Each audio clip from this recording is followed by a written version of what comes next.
Good afternoon, everyone. Welcome to the California Education Learning Lab's virtual Q&A for the Learning Lab Grand Challenge, Overcoming the Calculus Barrier to STEM Success.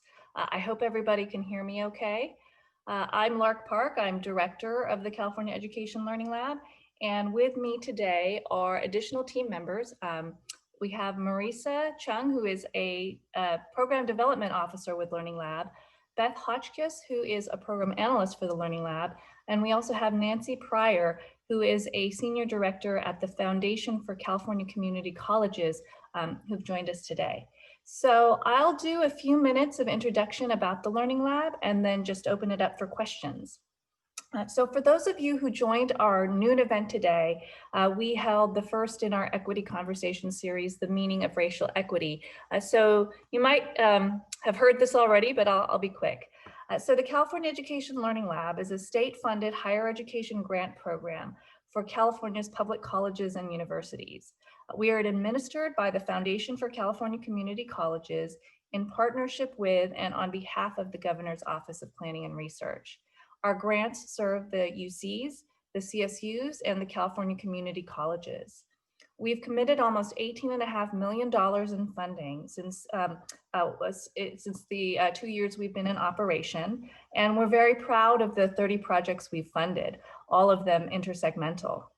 We have about 160 PIs and co-PIs in our grant community currently, and we hope to expand it, that community through the current RFP. Unlike many programs, we have some unique emphases, most of which are statutory. Our grants are intersegmental, meaning that our projects have to have a partnership between 2 out of the 3 segments. We focus on undergraduate education, particularly at the lower division level. Our grant opportunities also typically focus on improving online and hybrid learning environments, although we define hybrid fairly broadly so that most courses would fit into that category if they use some component online or remotely or some technology component. We expect projects to utilize the science of human learning, meaning accounting for how people actually learn, including all of the social, emotional, affective components that contribute to learning. We strongly encourage projects to take on an adaptive learning approach for their students where appropriate, meaning that we expect projects to account for differences in where students start and be flexible enough to help fill in gaps in their knowledge. Finally, we strongly encourage the use of technology to gather relevant data that will inform practice. And we like to see projects take a research approach and then feed those results back into practice. All of this is in service of our mission, which is to improve learning outcomes and close equity gaps in public higher education. And I just want to underscore the equity part strongly. In the past 2 years, we've held 5 grant opportunities to get to those 30 projects. All 5 calls were in STEM, and obviously the current grant opportunity is in STEM as well. We've awarded smaller seed grants and professional development grants from $100,000 to $200,000, and then larger innovation and institutional change grants of several $100,000 to in excess of $1 million. So this call is different from our prior calls in that it has a more narrow focus, calculus barriers, and its emphasis is on collaborative work between the awardees through the creation of the awardee cohort and some end-stage deliverables. Our 7-member advisory council had a strong hand in developing this particular call. And our advisors, I can screen share those advisors with you, perhaps at the, I'll do that at the end. But with that, I would just love to open it up for any questions. We have an FAQs document that we posted on, embedded as a link in our RFP. And we did not get many questions in writing through the info@calearninglab.org address. But so now is the time to ask your questions about any component of the RFP, and we'll try to address them through this meeting today, but if not, we're happy to get back to you as well if it's a question that we need to think about. So feel free to use the chat function to chat your question, or if you want to raise your hand or just unmute yourself. We have 47 participants currently, so I think that will likely be manageable. So who would like to ask the first question?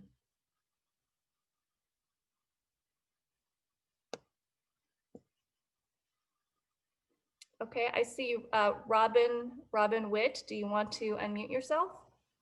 Yes, thank you. My question is, what is expected from the institution besides faculty participation? I've already ran this by my dean, and he basically said he's going to decline for us to participate because our grant office is totally inundated and we don't have administrative staff to support any more grant opportunities. Okay, so that's a very good question, Robin, and I'm sorry to hear that. And I do know that a lot of grants offices are stretched, and some campuses actually, the grants offices are very thin. So in the construct of the awards, because they are required to be intersegmental, only one institution or campus has to play the part of host institution, and that host institution then takes the responsibility for really being that grants administrator in terms of all of the financial and the signing off on of the grant agreement. So if you can find a partner institution that has more bandwidth in their grants office to be part of the project, I would recommend that. And if you want to send an email to info@calearninglab.org and give me your info, give us your information. I can't guarantee that we can find a partner for you, but it's something that we can keep in mind as we see other institutions being interested in projects. But I would encourage you to try to find a partner institution who can maybe take on that heavier grants administration load. Okay. Thank you. Great. And then we have a question from Jill Shannon regarding the statement of intent due January 15th. Is that one document or two?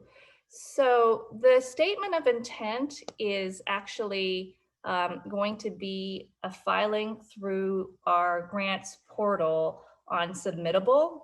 And so it literally is creating a user login, filling out some basic information, and then hitting submit.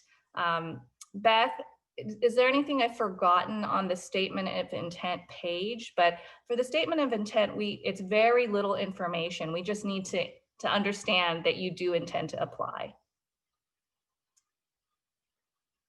Yes, Lark, I'd say that's right. And we also recognize that at the statement of intent stage, a lot of folks are just putting together their teams and information may change. So even though we ask like who are the intended PIs and what's the intended host institution, we do allow information to change throughout the process. So if you add additional members or you want to change up the host institution for various reasons, we are flexible, and this is just saying, this is what we're thinking. We're starting to put a team together, showing us where you're at. And that way we have a sense of how many people are applying, where they're applying from, and then we can adjust later. And we have room in our application to say, I've made changes since the statement of intent stage. So don't worry if not everything is there. We're fine if you put TBD for some information. Great, thank you, Beth. We have another question in the chat. Can two departments on one campus be considered as intersegmental? Unfortunately, no.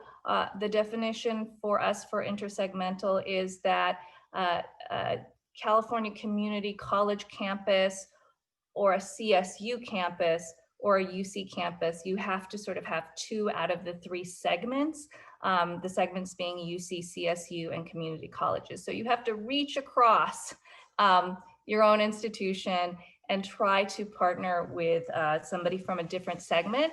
And again, if you have an interest, but you need help trying to find a partner, please let us know that that's your situation.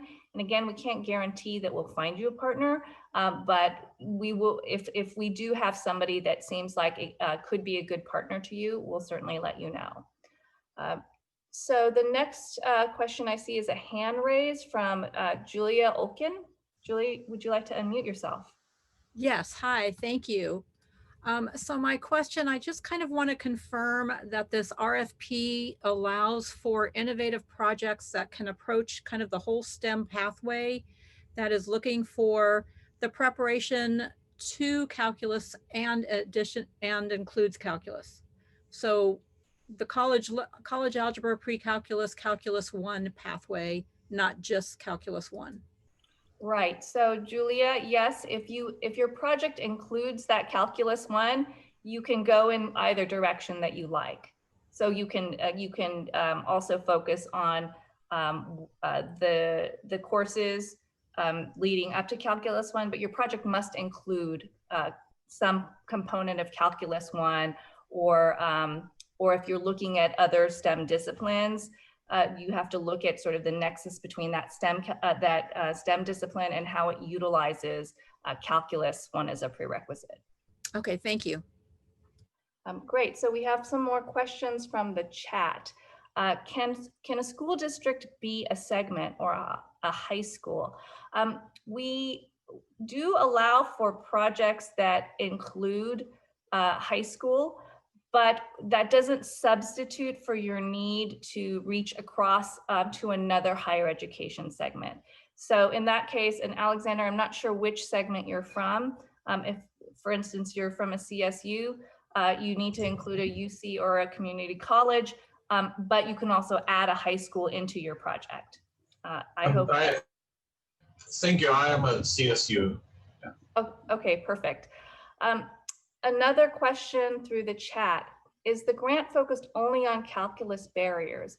Can it be extended to first-year courses with barriers beyond calculus? Lapika, I'm not sure I'm pronouncing your name right. Can you unmute yourself and perhaps elaborate on your question?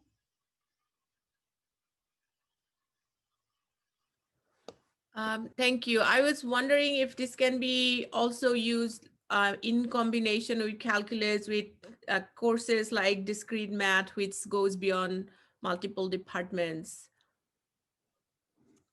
Right. So if perhaps your approach is trying to create an alternative to a pathway with discrete math that would perhaps substitute for calculus, that is a proposal that we would consider as eligible. Does that? Yeah, thank you. Yeah, that makes sense. Yeah, because there is something like that that is already, yeah, there is a possibility. Yeah, thank you. Okay. To Roberto, does the project need to include calculus 1 and calculus 2, or can it include just calculus 1 or include just calculus 2? It doesn't need to include both. As I mentioned earlier, calculus 1 must be part of your project if you're trying to directly approach the math sequence, but you can add on components on either side. Or the other example was other STEM disciplines and creating these alternative pathways, but other STEM disciplines that traditionally use calculus 1 as a prerequisite. If your project or your proposal is to come up with an alternative that would keep the students on that pathway, those are eligible projects. So another question from Wen was, any ideas to get faculty from other departments other than mathematics and science to get involved? So you're talking about such as biology, physics faculty, or engineering faculty. Typically, if you share the proposal, I think with them, and collaborate with them on an approach. It's something that I think that some faculty might be receptive to based on their bandwidth. But I think just reaching out and sharing the proposal with them is a start in terms of getting faculty from other departments to get involved. And certainly, again, if you email us and tell us where you're from, if we do and what department you are in, we will consider whether there are any other appropriate partners that we could suggest. Roberto, your follow-up question was, so it can't just include Calculus 2 plus STEM discipline.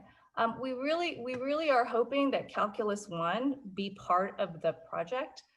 So if there's a way that you could actually have that within your proposal, that would squarely sort of address what we're looking for. From chair department, are there specific expectations or rubrics surrounding the size and scope of evaluation? And does evaluation need to be external? What about the number of students impacted? Perhaps you could unmute yourself, whoever is signed in as chair department, and perhaps elaborate on your question. Are there specific expectations or a rubric surrounding the size and scope of evaluation? So you're saying about the evaluation of the project. That's correct. Yeah, I'm just wondering what guidelines, what kind of research, is expected or required. Different projects obviously expect different amounts of research to come out as part of this, but I'm just wondering how much we should be focusing on achieving what we're after as opposed to measuring it, conducting replicable research or something like that. That's a great question. So I do understand that external evaluations can be expensive and costly, and that's not necessarily where we want you to focus your funds on. It will not be a requirement to have an external evaluation as part of your project. We will ask for an evaluation, so if it's not an external one, it has to be an internal one, and you're going to be generating data throughout the project as well. So that data will become part of the evaluation. And then what about the number of students impacted? You mean, is that a factor in the award, that Correct, the more yeah. students you impact? Yes. Right, so we definitely look for the scale of the impact as something that's attractive, but it's not a substitute for a really strong proposal. If you know what if you understand what I'm saying, is that impact can make a project look attractive, but it has to be a strong proposal to begin with, and include strong elements that the RFP highlights. Ultimately, we'd like for these projects to be scalable.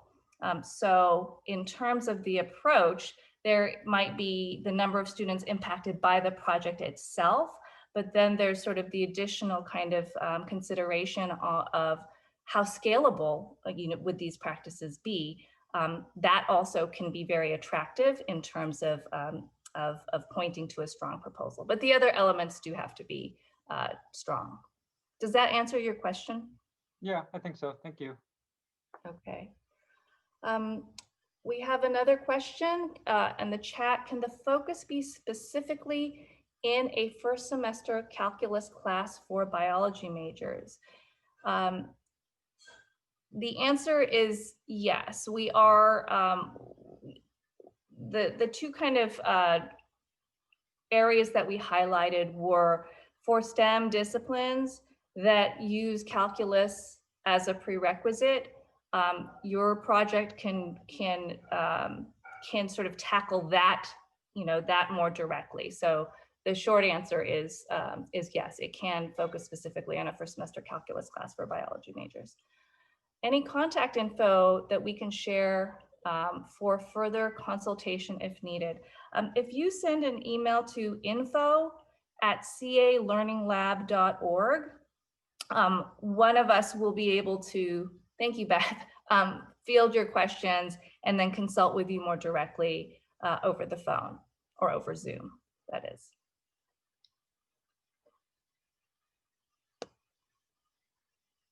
I'm not seeing any additional hands raised at present.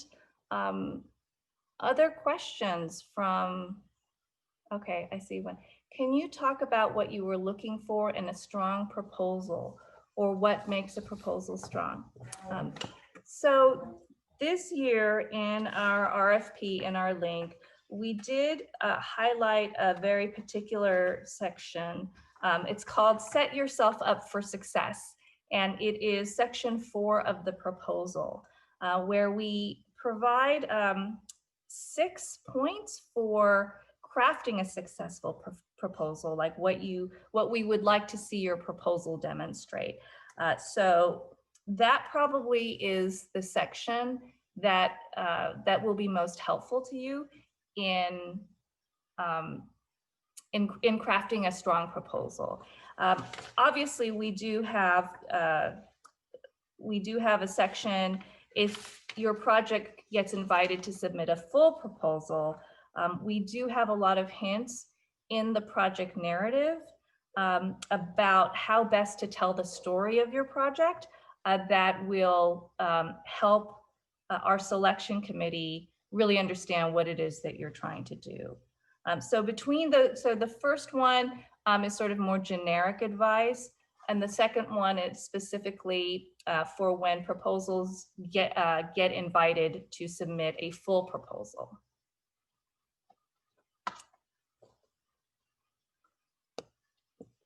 Other questions?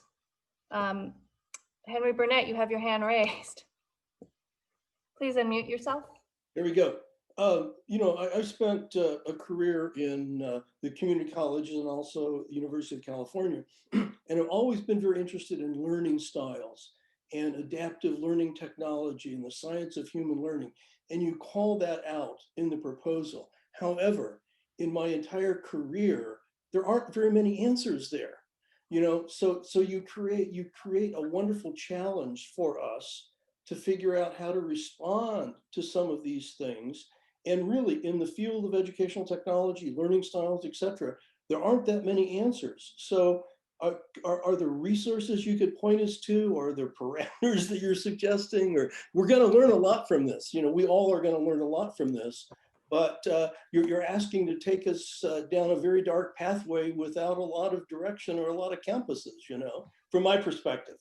And I studied this a lot. Well, thank you for the comment and question. And so, again, unique to our program, I would say that we emphasize having a research mindset into these projects, and we do expect them to be innovative. And so we don't expect that you know exactly what all the answers will be. It is actually an experiment, but you are capturing data. You're capturing data through that technology, and you are iterating as well in terms of the results that you get through changed practices. So part of what these projects are about illuminating the field of research that you're describing.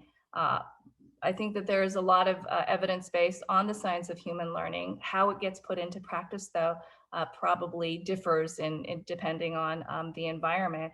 And when you couple it with technology or technologies that are available, and all sorts of equity practices that should, you know, be considered part of the science of human learning, you know, this is now, I think, a very interesting field to understand how students can respond, how faculty can respond and students can respond, and what those results really mean in outcomes. But that is a great point, but that's, we expect some of these answers to come through the projects themselves. Well, it's a great opportunity. I think regardless of who gets the grants, there's going to be a lot of things that will be discovered in this process. So thank you for providing the leadership and helping us out with all this. Thank you. We have some additional questions through the chat. So what percentage of proposals do you anticipate will move to full proposals? That is an excellent question, and we don't know. We don't know. Ultimately, we're trying to get to 5 awarded projects. And this is a challenging RFP, I think. So we're not quite sure what to expect in terms of faculty response. So I don't know. In the past, I'll just give you sort of the what's happened in the past. On our first year's grant opportunity, we received 42 proposals, and we moved about half of them to the next stage. And then ultimately we selected 9. In our second year, I would say probably 1 out of 3 or 1 out of 4 proposals became funded proposals, and the intermediary step usually sort of got us to half, like 50%, 50, 60, 65% to narrow the field, and then we would ultimately come down to the final number.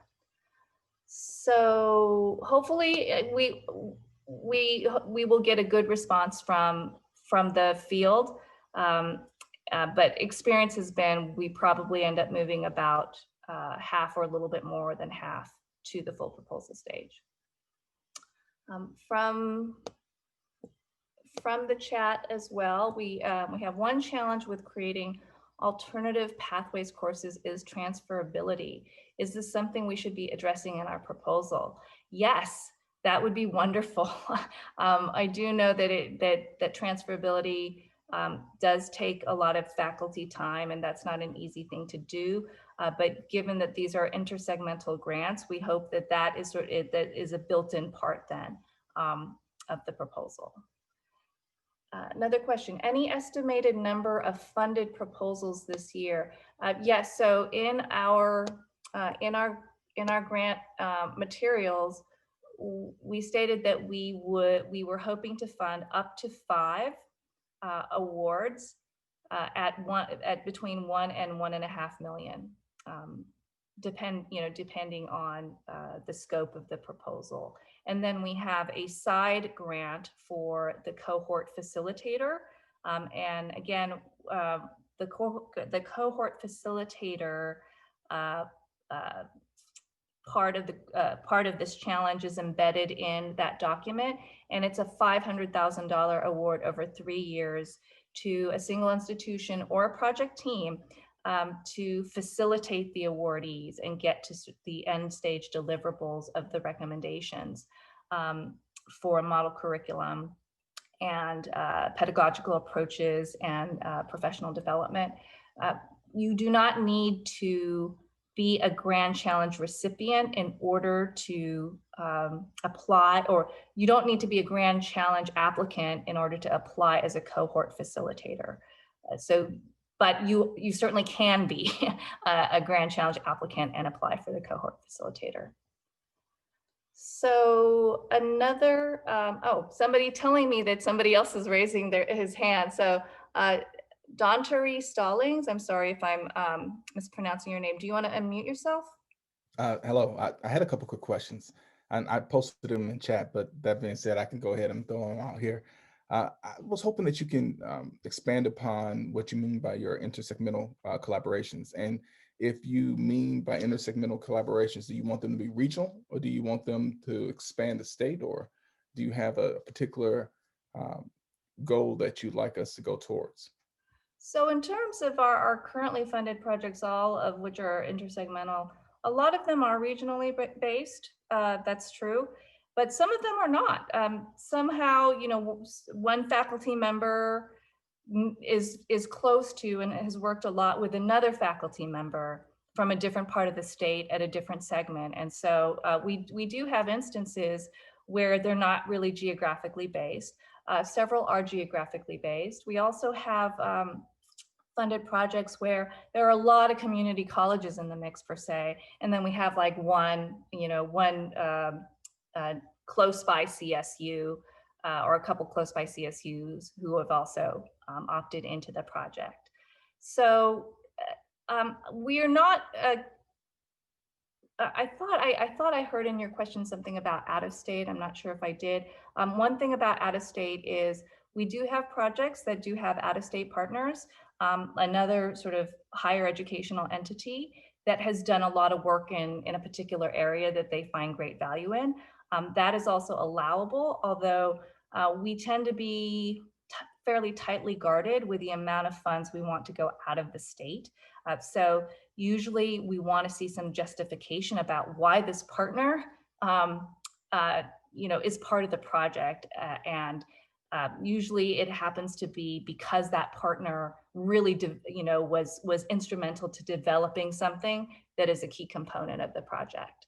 So again, those relationships are allowed.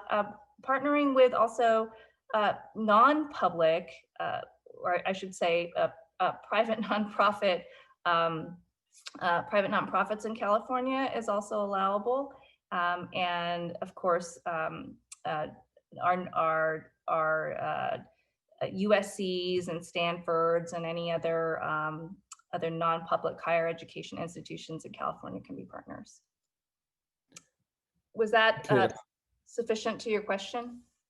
It is in a lot of ways. I just want to ask a little bit of a follow-up. What about tech companies or businesses or industry? Could that be considered intersegmental? We wouldn't consider it intersegmental. So you still do have to grab another public institution partner from a different segment.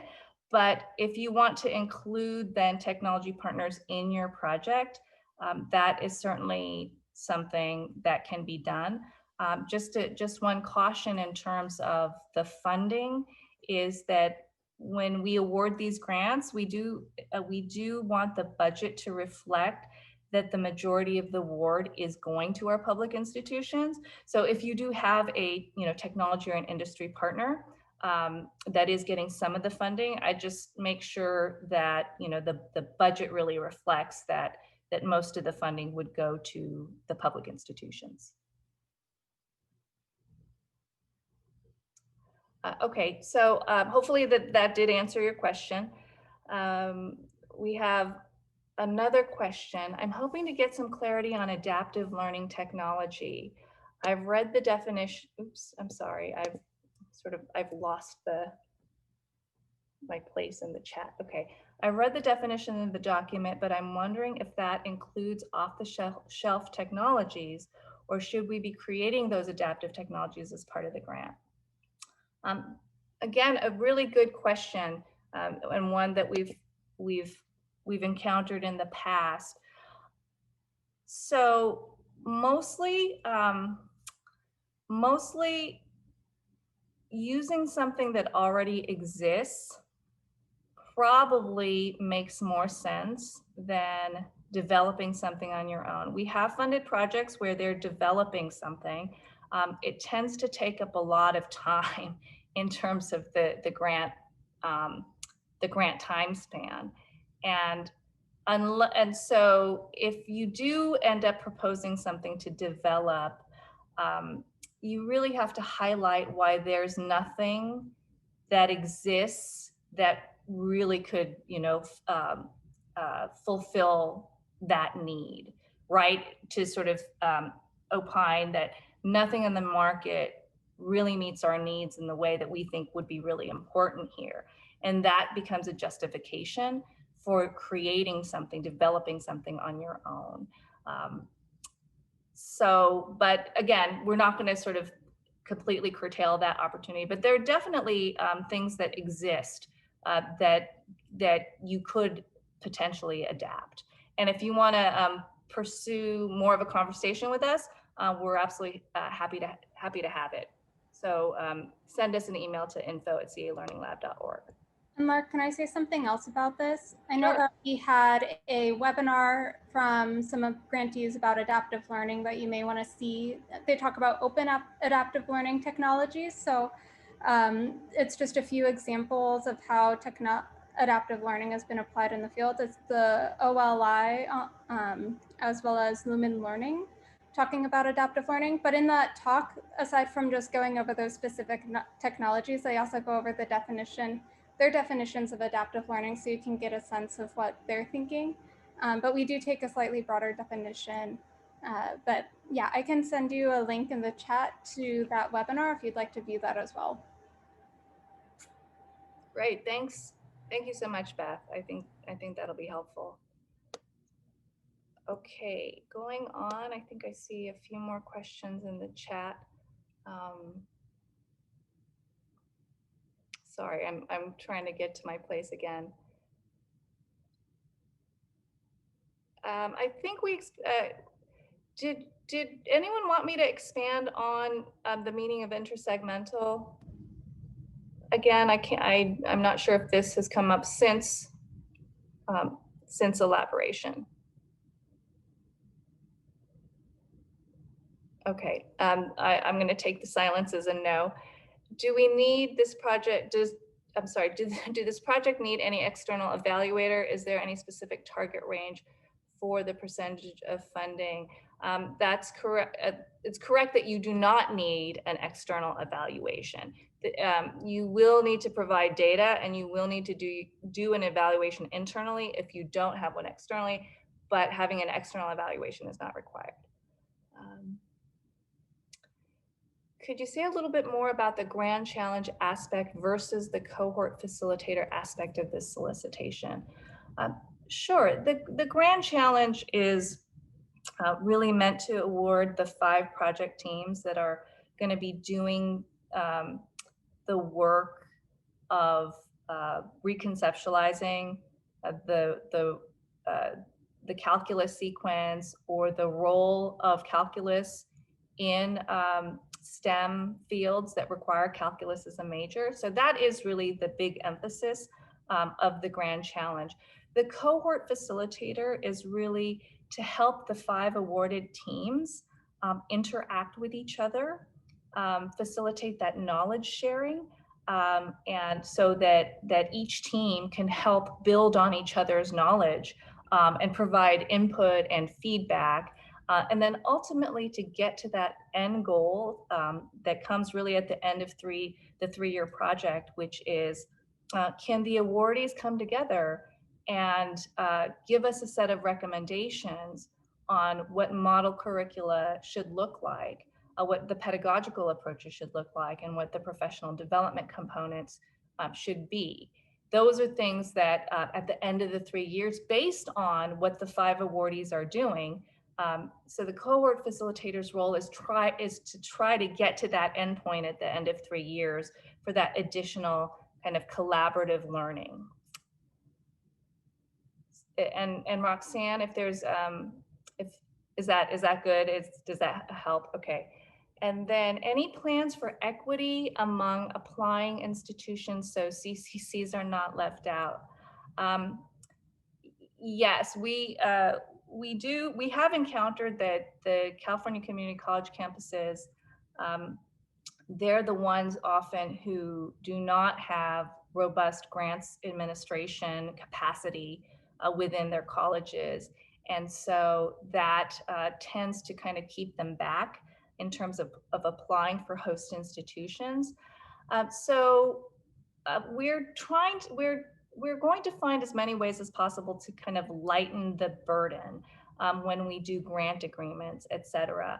And we've also changed our budgeting a little bit in terms of having kind of a reserve amount, which generally is about 1/6 of the entire grant award, that host institutions can immediately invoice for as a way of sort of making sure that the funding is going to flow. We've also tried to encourage the hiring of project managers as part of the budget, so that you actually have a dedicated person who is responsible for helping with all those administrative aspects. And so there do tend to be kind of even hurdles with hiring. Sometimes it's hiring actually an outside person to play that role. But those were those are all things that we are hoping can help. And if it's helpful, we might try to put together a document that specifically responds to the question that's being raised here, because we have definitely seen that impact in not in the first year, but in our last year about community colleges. Beth has put the webinar that she, or the meeting that she referred to in the chat. So please feel free to check out that as a reference.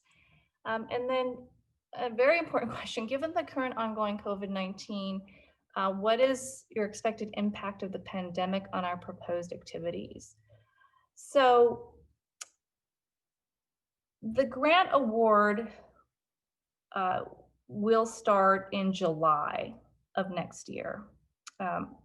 So we intend to have all the awards approved and grant agreements in place so that project teams could start on July 1st. You know, hopefully this isn't being overly optimistic, but we hope that fall will be at least some return to you know, to the norm, or what faculty and students have been used to. What we would recommend, and our current projects also have been very impacted by the pandemic and have had to pivot in different ways, but they're all moving forward. They've just adjusted to the circumstances. So I would just say that when you write your proposal, you know, please do keep in mind that next fall, you know, there still may be some lingering impact. And so, you know, please do take that into account. But these are 3-year projects that start on July 1st of 2021. So you might want to front load activities in a particular way, and then the expectations then would be changed in year 2 and 3 in terms of the amount of in-person contact, et cetera. So for instance, you know, travel is pretty much not been funded because nobody's been traveling. Convenings have all moved online. Some of that might stay in terms of the, you know, the convenience of online convenings. So we're certainly open again to a range of different activities over the 3 years that support the project. And as we've experienced with our current grantees, this isn't kind of an ongoing conversation. We tend to, I would say, sort of recalibrate. Projects need to recalibrate based on what they learn, on the circumstances, and as well as their rate of expenditure. So what you start out with is really unlikely going to be exactly what you end up with at the end of the 3 years, budget-wise or anything else. But we are flexible, and it is sort of kind of an ongoing conversation throughout the grant period. Long answer to your question. Are scholarships for students allowed? So I want to make clear that the funds cannot be used for tuition per se, but you can use funds for stipends for students to work on the project. But you cannot give scholarships to students just for being part of the class, if that makes sense. So any funding that goes to students can't be framed as tuition, and it must be students who are actually actively working on the project, whether they're undergraduate students or graduate students. Okay, one more question. I saw a list of expertise in the announcement documentation. What might an ideal team of 5 look like to you? Yes, I'm thinking about the question. This is, I think, where we talked about instructional design and culturally responsive pedagogy. Jennifer, is that roughly what you were referring to? Yes. Okay, so this is under section 4, set yourself up for success. It's actually item 3, where we state that successful applicants will demonstrate Again, who the project team will include and how the project will demonstrate authentic collaboration among partner institutions, as well as leverage a diverse array of practitioners and researchers with expertise in areas such as, and we name instructional design, cognitive psychology, culturally responsive pedagogy, learning technologies, in addition to expertise in the STEM discipline. So, yes, an ideal team of 5. We think that having somebody who has expertise in culturally responsive pedagogy would be key. Instructional design or cognitive psychology, perhaps, also to have one of those 2 components would be key as well. And then you have to have your disciplinary expertise as well. So I know people have said sometimes that they don't necessarily always have access to an instructional designer, but so somebody who can, though, bring in that kind of thinking. And this is where, again, using some of the funds or putting in your budget, you don't have to actually have identified the actual person. If you can, great, but you can sort of just have a to be determined placeholder, as in you want to hire an instructional designer, and then it's a matter of going to look for one if you do get awarded, and you don't already have that person in place. Okay, can funding be utilized for housing? That really is not part of the grant. I mean, we do faculty, we buy out time, there are stipends to be given. So it's all kind of framed in that way, not faculty housing per se. So we would not, and housing can go really fast, that your money can go really fast.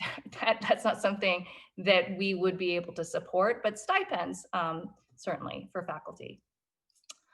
Could an active learning experience, such as an internship type of experience, be framed as a replacement for calculus?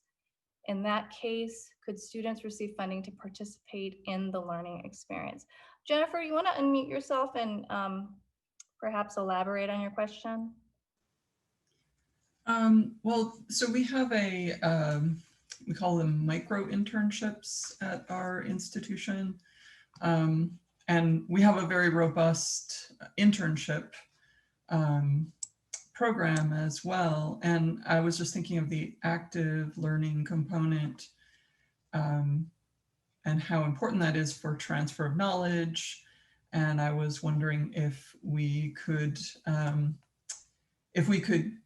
pay student interns as opposed to, I know you said scholarships weren't part of the grant, but would paying student interns be possible? Again, the students have to be actively working on the project, not just enrolled in a course or in in an internship. There has to be a more active role for students if you're going to pay them. Gotcha. Okay. Thanks. Then there's a question on page 3 of the solicitation. The first 2 key questions seem to be in opposition to questions 3 and 4. Any examples on how to reconcile these 2 seemingly opposite directions? So I think page 3. Oh, I believe, Alexander, you're talking about in crafting a response to this RFP, respondents should consider the following questions. Yeah, those questions are not actually meant all to be in alignment. They're meant to actually ask you to think about this challenge in different ways. So you don't have to interpret those set of questions to be that your proposal needs to respond to all of those. They're just different ways of thinking about the challenge. And to also indicate we're not thinking about it in one way. We'd actually like to, challenge faculty to think about it along different dimensions, and then give us give us promising proposals. So essentially look at this as 4 or 2 possible dimensions, and the proposal can lead into one of the dimensions. Exactly. Thank you. Oh, and then the question was about housing for students.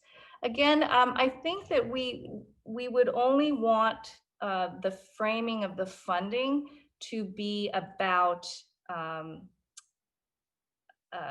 students who are actively working on the project, and you're giving them funding to work. So it's almost like a part-time job. We do have projects that have given, I would say,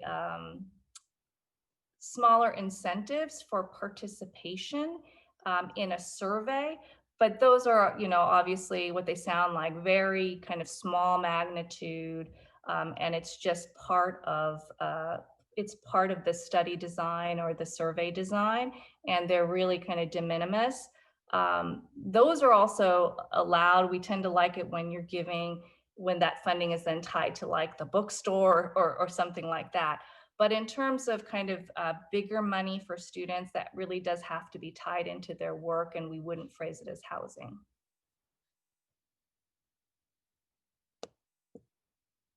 Okay, we have 8 minutes left. There have been a lot of interesting questions.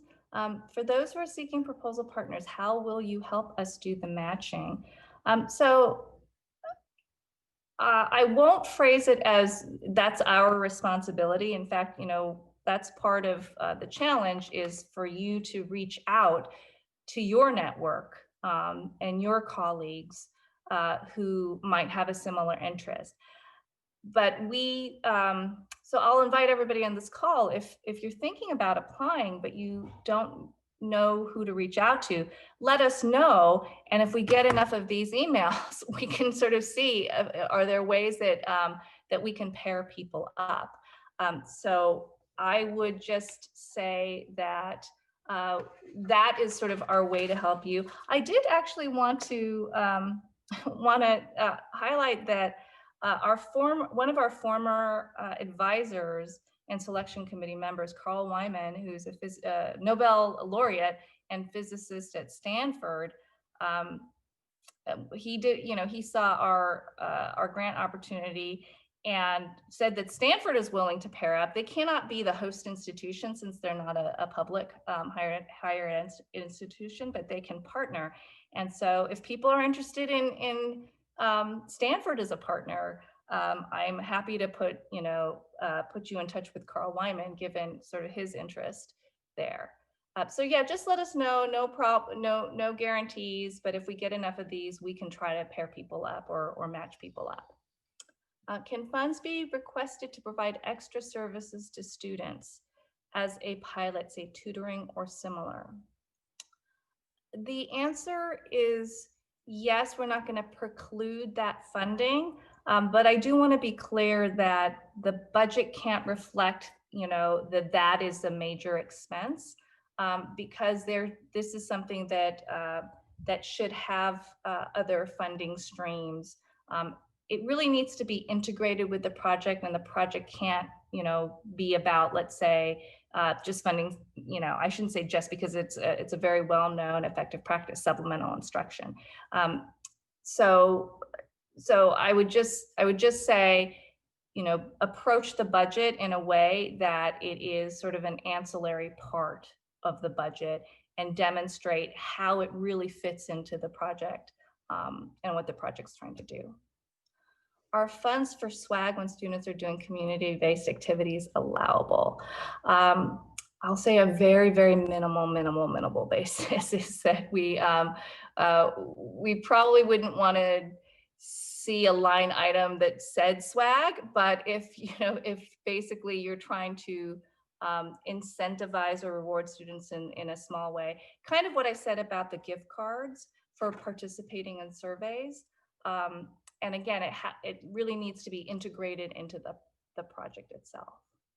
Marisa, thank you for noting that you can find past Learning Lab RFPs and funded projects. We still have most of our content up on our OPR site. We're currently working on a new site that we'll launch. So some of our information is at OPR. Some of our new information is at a standalone address, the rfp.calearninglab.org. Okay, last few minutes for any other questions.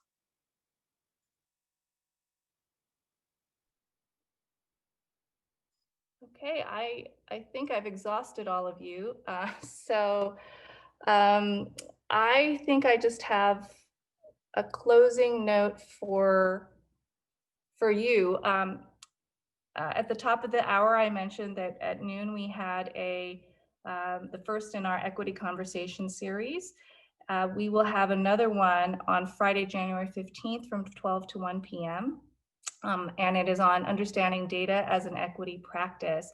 The reason I'm mentioning it is a requirement that a PI or co-PI attend one of these conversations between now and the middle of February. So this is the second one that's scheduled. The third one will be scheduled probably early February, and the last one will be scheduled in mid-February. And we'll send all of you a flyer with the registration information, but please sign up on our listserv if you want to receive all of these announcements. And our listserv is at the bottom of the RFP page.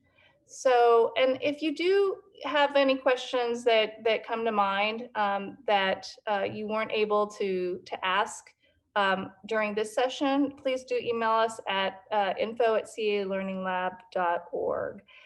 And we really hope to see statements of intent from you, and we'll look forward to any further correspondence that you send to us. So thank you so much, and have a great afternoon and a wonderful weekend.